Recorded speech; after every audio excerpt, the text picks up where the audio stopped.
Hey everyone, it's Steve Volkers here with the Steve Volkers Group.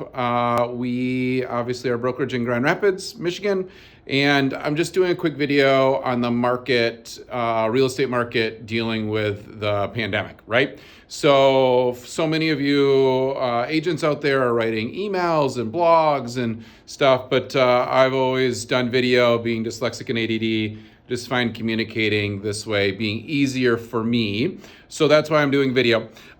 So as a brokerage, what am I telling my agents? But then also, what am I telling my clients that are calling, texting, emailing?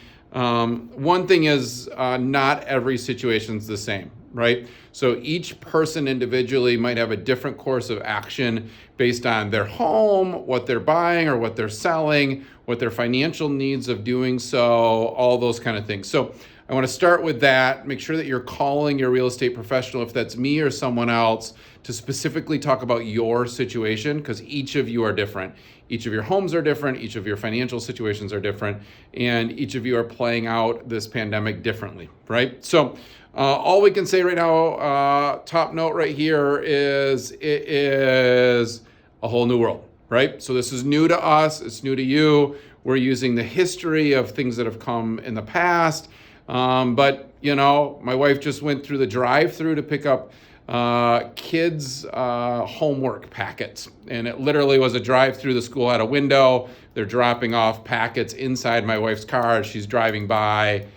That's a whole new thing, right? And so we just have to admit that this is a new world. If someone in the real estate space or economists or whatever say they know what's going on, I'd call a little bit of bull on that, but I'm just going to give you my perspective, being the guy that I am, of doing this for a little while and just going through it with my clients right now. So showings are dramatically sort of falling off right now, right? So we saw that in some data from showing time over the last 24 hours, that there was a peak, obviously, of going into spring market. And then over the last 3 days, that's come significantly down. Talking to my agents at my brokerage this morning as our sort of team meeting virtually, most people are sort of saying we're going to chill for a little while. We'll go out with the clients that we have currently. We're not going to not do business if someone wants us to, but we're finding that most buyers are saying we're going to hold out for a week or two before we're running through homes again to play this out a little bit further. So we're just supportive of you being our audience. If you want to go out, we're willing to, but a lot of clients are saying no. That means even sellers. So what we're seeing is agents in the space, which we are going to start doing as well, doing more virtual tours. There's a thing called Matterport where you can do a 3D rendering of the house. Because the market was moving so fast, we stopped doing Matterports. I used to do them on every house, but the market then, as it's gone so fast, it wasn't necessary. People were getting into houses really quickly, multiple offers, those kind of things. But now people want to view it from their home before they go out of their home in this situation to go review the house. So we're going to start adding the virtual tours, which a lot of agents are. Also, a lot of agents are doing just their own sort of FaceTime of the property. Just one agent going, using proper precautions, showing the home, and then if the client likes it after that sort of virtual showing, then they're letting the buyer maybe through after that. We've done this so much. It's just not something that is normal, but there are plenty of relocation clients that we've helped over the years do virtual tours using FaceTime or Facebook Messenger, and they've bought houses without ever seeing them. So it's not something new. It's just something new to the general audience. So that's something that we're seeing. We're really taking a wait and see approach with most of our clients. Some are like, hey, we're going to get the thing on the market in the next day or two to push forward and try to get an offer and move before any market slide one way or another. And others are, you know what, we don't really want people through our house, so we're going to pull our house for a week or two, see how this thing plays out and go from there. So wait and see. The lending market is a mess. That was according to all my conversations yesterday and this morning. I haven't gotten an update this afternoon, but a lot of the mortgage markets sort of shut down throughout the day yesterday. Lenders were not able to lock loans, basically because there was too much money coming into the bond market, or not enough money coming into the bond market, that bonds were extending up. So I was speaking to one of my lenders in the morning. Interest rates were 3.3 or 3.2. by 4 o'clock, they were 4 and 4.1, 4.2, right? So a full almost point swing in less than 24 hours or same day. That's pretty crazy. Lenders can't keep up with that kind of thing. They don't know how to lock loans, how to communicate right. So we're going to see that play out a little bit more, I think, as the economy is sort of all over the place, that it's going to be a little harder to figure out the lending market.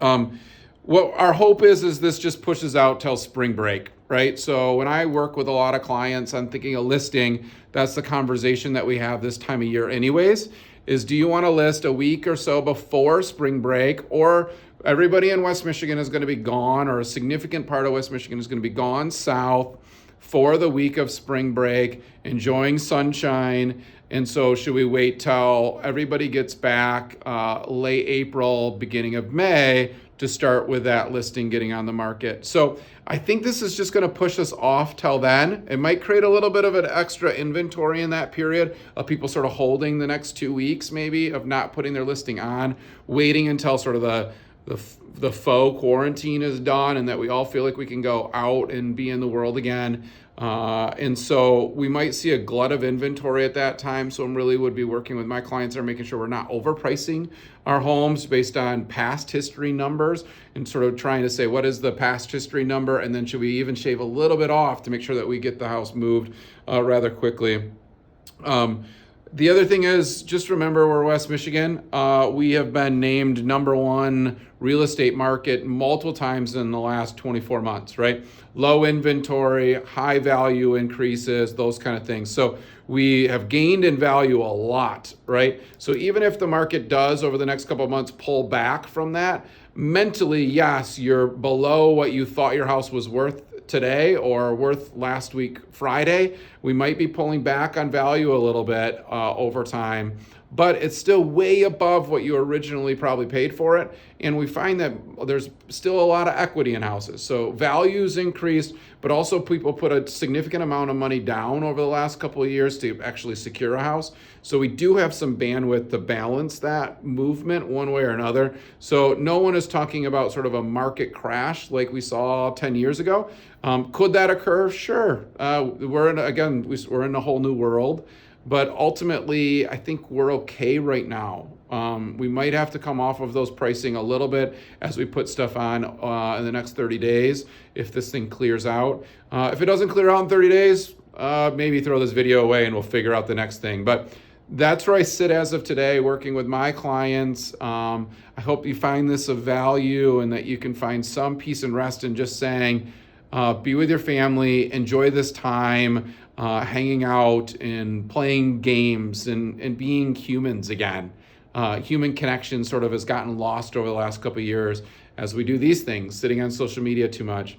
And so I just hope that you take a little bit extra time of getting off of the social media, off of the media itself, and just realize this is a precious opportunity for you to connect with the loved ones around you. So thank you for watching sort of my market thoughts right now. Feel free to reach out to me personally via Messenger or any way you want to. I'm more than willing to go through sort of a deeper dive on your specific house. If someone says, let me give you a market analysis on your house so you know how to handle the economics of where you're going, I would say just be careful with that. That sort of is based on history. It's not based on current fact moving forward. So we're gonna have to balance what history tells us the house is worth compared to what could the house be worth going in the future over the next month. And I think appraisers are going to be super tight. I don't think you're going to see, with the multiple offer situation, values increasing a ton over the next 6 months, because I think appraisers are going to be very eager not to overprice things, not to give value above what they think the market is.